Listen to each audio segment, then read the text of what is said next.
네, 이전의 뉴스 정면 승부 3부 시작합니다. 한 주간 뜨거웠던 스포츠 소식 조금 일찍 만나봅니다. 이유미 스포츠 전문 작가 나오셨습니다. 안녕하세요. 네, 안녕하세요. 네, 자 가장 먼저 아무래도 우리나라는 뭐 축구 아니겠습니까? 네. 축구 소식부터 좀 전해주시죠. 우리나라 축구 대표팀이 브라질 또 아르헨티나하고 친선 경기를 갖는다고요? 네, 브라질 이야기가 먼저 나오더니 연이어 이제 아르헨티나 이야기까지 나와 있는 상태인데요.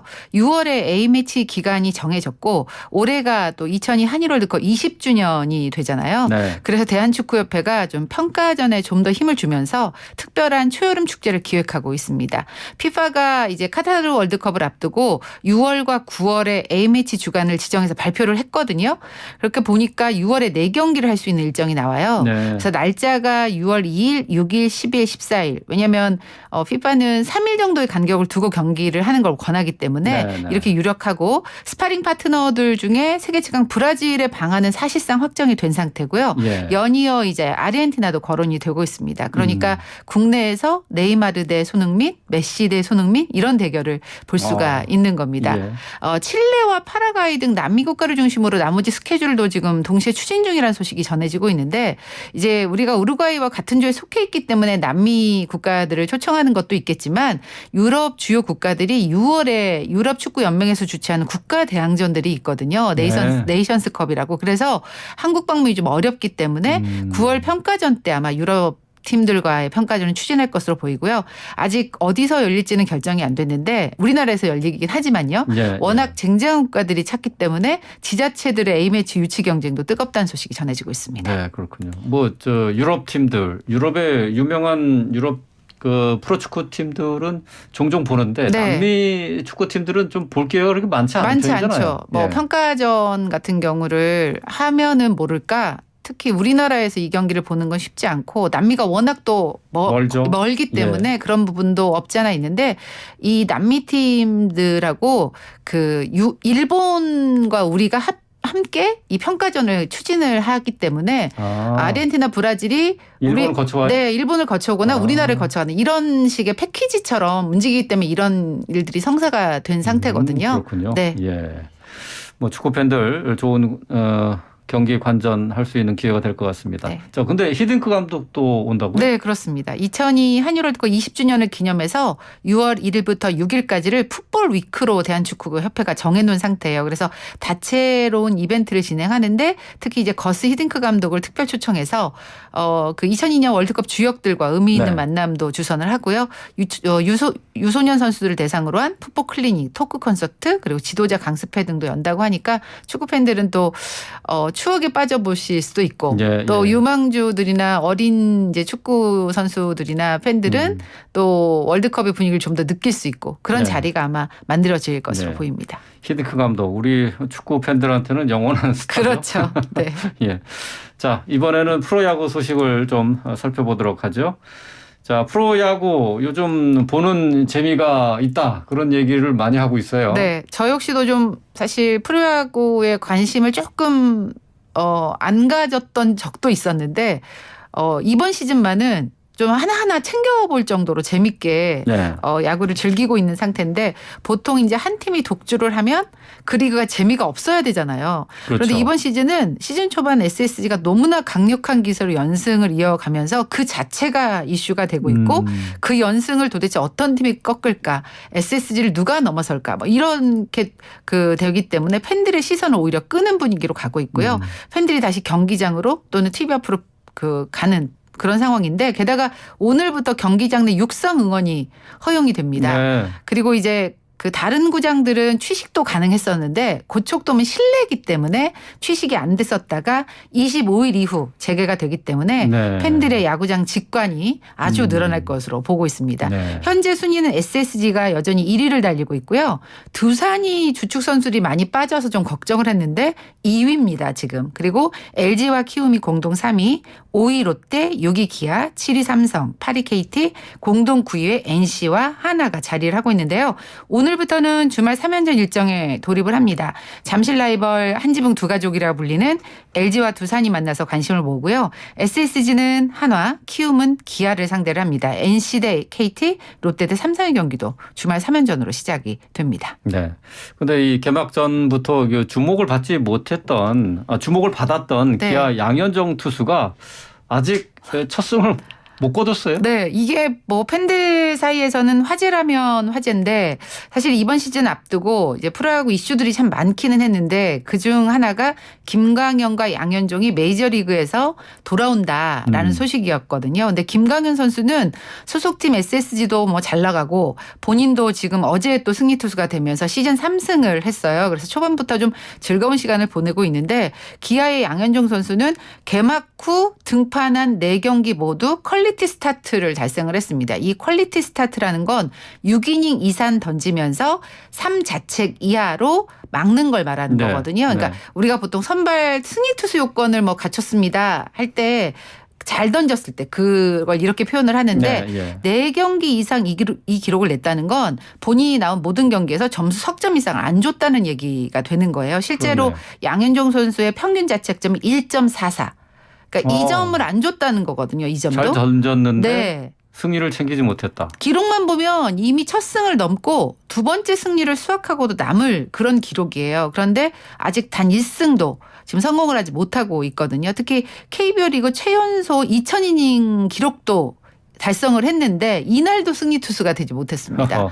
타선이 뒷받침이 돼줘야 하는데 좀 그 부분이 아쉽고 결국 첫 승을 하기는 하겠죠. 근데 이 갈증이 좀 오래 가지 않고 승리 투수가 되는 시기가 너무 늦지 않기를 양현종 선수의 팬들은 많이 바라고 있는 그런 네. 상황입니다. 양현종 선수 좀 답답하겠네요. 네, 속으로 많이 답답해 할 거예요. 근데 양현종 선수가 약간 그런 승리의 운이 좀 지난 시대 기아에서 뛸 때도 그렇게 많지는 않았던 그랬어요? 선수거든요. 그래서 근데 이번 시즌은 이렇게 첫 승도 못 하고 있으니까 그런 부분이 좀 더 아쉬운 것 같습니다. 예.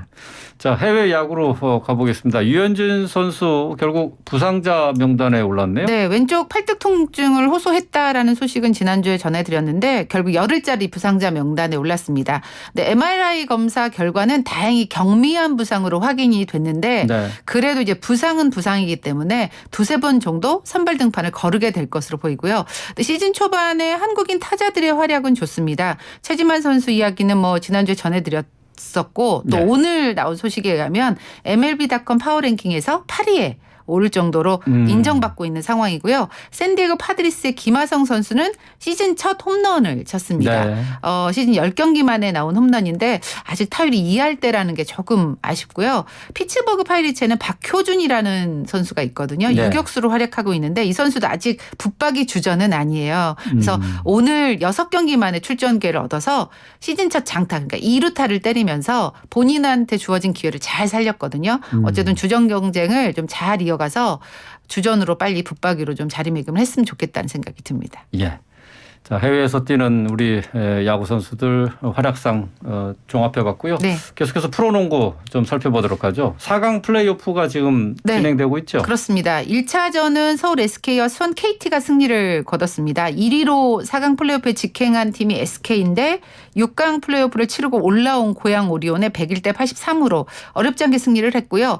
4강의 플레이오프 다른 두 팀은 KT와 안양 KGC 인삼공사의 경기인데요. 여기서 KT가 1차전에서 89대 86으로 승리를 했습니다. 아주 팽팽하게 진행됐던 경기였는데 허운 선수의 활약이 아주 좋았습니다. 네. 경기 막판 자유투 2개 모두 성공시켰고 석점슛 4개를 포함해서 28득점으로 활약하면서 팀을 승리로 이끌었는데요. 이제 SK와 오리온의 2차전은 잠시 오후 7시부터 열립니다. 근데 오리온의 상황이 그리 좋지 못하거든요. 일단 높이에서 SK 열세인데다가 빅맨 이종현 선수도 부상으로 이미 시즌 아웃이 된 상태고 팀 주축인 이승현 선수가 코로나 확진이 됐다가 돌아와서 오늘 경기에 뛸 수는 있겠지만 예. 정상적인 경기력을 기대하기가 어렵기 때문에 조심스럽게 SK 2연승 가능성이 높다. 이렇게 저는 전망을 해보고 싶습니다. 예. 자, 우리나라 여자 농구 선수 또 한 명이 미국 진출을 노리고 있다는 소식도 있네요. 현재 이제 국대센터 박지수 선수가 미국과 우리나라를 오가면서 선수 생활을 하고 있는데요. 그게 가능한 게 우리나라의 시즌이 끝나면 미국은 시즌을 시작을 하고 네. 미국 시즌이 끝날 쯤 지나서 우리나라의 시즌이 시작을 해요. 그래서 이제 박지수 선수가 미국과 우리나라를 오가면서 선수 생활을 하고 있었던 건데 박지수 선수는 이번 시즌은 미국으로 건너가지 않고 몸 상태가 그렇게 좋지 않기 때문에 좀 더 몸 관리에 신경 쓰겠다고 밝힌 상태인데요. 여기 이제 강희슬 선수가 WNBA 워싱턴 미스틱스의 트레이닝 캠프에 초청을 받아서 출국을 한 상태입니다. 다시 한번 이제 또 다른 우리 선수가 미국 진출을 노리고 있는데 강희슬 선수가 원래 2년 전에도 한번 이런 기회가 있었어요. 그런데 코로나19 팬데믹 때문에 합류가 무산됐다가 강희슬의 꾸준한 활약을 지켜온 워싱턴 팀이 다시 강희슬 선수에게 기회를 주면서 강희슬 선수가 KB를 그러니까 본인의 팀이죠. 챔피언 결정전 우승으로 이끌고 나서 곧바로 미국으로 출국을 했습니다. 강희슬 선수는 슈터예요. 2017년 18 시즌부터 5년 연속 석점슛 1위에 오른 한국 여자농구의 간판 슈터인데 올 시즌만 해도 석점슛이 90개, 성공률이 42.9%로 그 9%로 이분 모두 1위를 차지했거든요. 그리고 지난해 열린 도쿄올림픽에서도 평균 14.3점 그리고 5.7 리바운드 1.3도움 국제 무대에서도 좀 경쟁력을 갖췄다. 이런 평가를 받고 있습니다. 다음 달에 이제 WNBA가 7일에 개막을 하는데 코트에 만약에 강희슬 선수가 선다면 한국인 선수로는 세 번째고요. 슈터로는 처음이 되는 겁니다. 그동안 뭐 기억하시겠지만 지금 현재 정선민 여자농구 대표팀 감독이 WNBA 정규리그에 진출을 했었고 앞서 말씀드린 KB스타즈 박지수 선수가 이렇게 미국 무대에 진출했었는데 이 두 선수는 뭐 파워포드라든지 센터 이렇게 꿀밑 자원이었거든요. 근데 이제 강희 선수가 한국 여자농구의 슈터로서 자리매김을 미국에서 할 수 있을지 기대가 되는데 트레이닝 캠프에 합류해서 시범 경기 등을 치르고 통산 11명에서 12명 정도로 이렇게 꾸려지는 로스터 진입을 위한 경쟁을 벌이게 되는데요. 5일 애틀랜타전을 시작으로 3차례의 시범 경기를 치른다고 해요. 그러니까 아마 이걸 다 치르고 나면 이달 말쯤 그러니까 그 모든 것들이 좀 결정되지 않을까 그렇게 예상되고 있습니다. 강희슬 선수의 미국 그 프로농구 진출. 네, 그렇습니다. 이게 이달 말쯤 돼야지 할 수 있다. 왜냐하면 이제 지금 트레이닝 캠프를 하고 있고 시범 경기를 3번 정도 하고 그다음에 그 명단을 추릴 예정이기 때문에 이달 말쯤에. 가능성은 어느 정도로 보세요? 저는 이미 워싱턴 미스틱스 쪽에서 제안을 한 거잖아요. 그렇기 때문에 그 강희 선수의 여러 면을 이미 어느 정도는 파악하고 있었을 거라고 생각이 들어서 가능성이 높지 않을까 그렇게 예상은 하고 있습니다만 이제 변수들이 있죠. 선수는 부상을 당할 수도 있고 뭐 컨디션이 안 좋을 수도 있고 여러 가지가 있기 때문에 좀 더 지켜볼 필요는 있을 것 같습니다. 우리 농구 코트에서는 강희슬 선수의 석점 슛이 먹힐지 모르겠지만 혹시 미국에 진출해서는 좀 장신 숲이잖아요. 네, 그렇죠. 이거 조금 장애가 있는 거 아닐까요? 근데 사실 그래서 이제 좀 지켜볼 만했던 게 강희 선수가 도쿄올림픽에서 또 그렇게 신장이 좋은 선수랑 싸워봤잖아요. 근데 그때도 이 선수가 석점슛도 많이 넣고 평균이 14.3점을 기록했다는 건 슈터로서 경쟁력이 있다는 것이기 때문에 물론 이제 또 미국 무대에 진출해서 여러 언어라든지 여러 부분들이 좀 변수가 되겠지만 이 부분은 분명히 실력으로 극복할 수가 있을 거라고 보여서 강희 선수의 좀 화이팅을 저는 좀 기대를 하고 있습니다. 기대를 해보겠습니다. 자, 그리고 높이뛰기의 우상혁 선수에 관해서도 전해주실 소식이 있다고요? 우상혁 선수가 지금 2022 시즌 남자 높이뛰기 실내 세계 랭킹 1위거든요. 근데 이번에 실외 경기에 나섰는데 이번 시즌 실외 경기 세계 랭킹에서도 공동 1위에 올랐습니다. 지금 이제 그 항저우 아시안 게임을 앞두고 있기 때문에 이런저런 평가전을 겸해서 아마추어 종목들 경기들이 많이 열리고 있는데요. 전국 종별 육상 경기 선수권 대회에서 2m 30을 뛰어넘어서 우승을 했거든요. 이 대회가 올 시즌 첫 실외 경기였고 이 기록이 세계 공동 1위에 해당하는 기록입니다.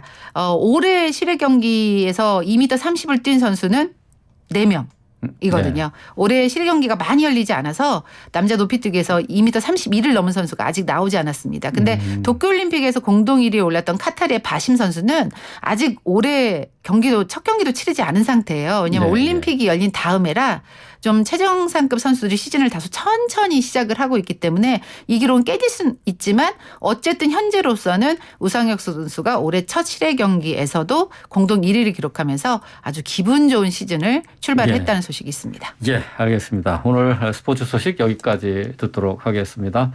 지금까지 이유미 스포츠 전문 작가였습니다. 고맙습니다. 고맙습니다.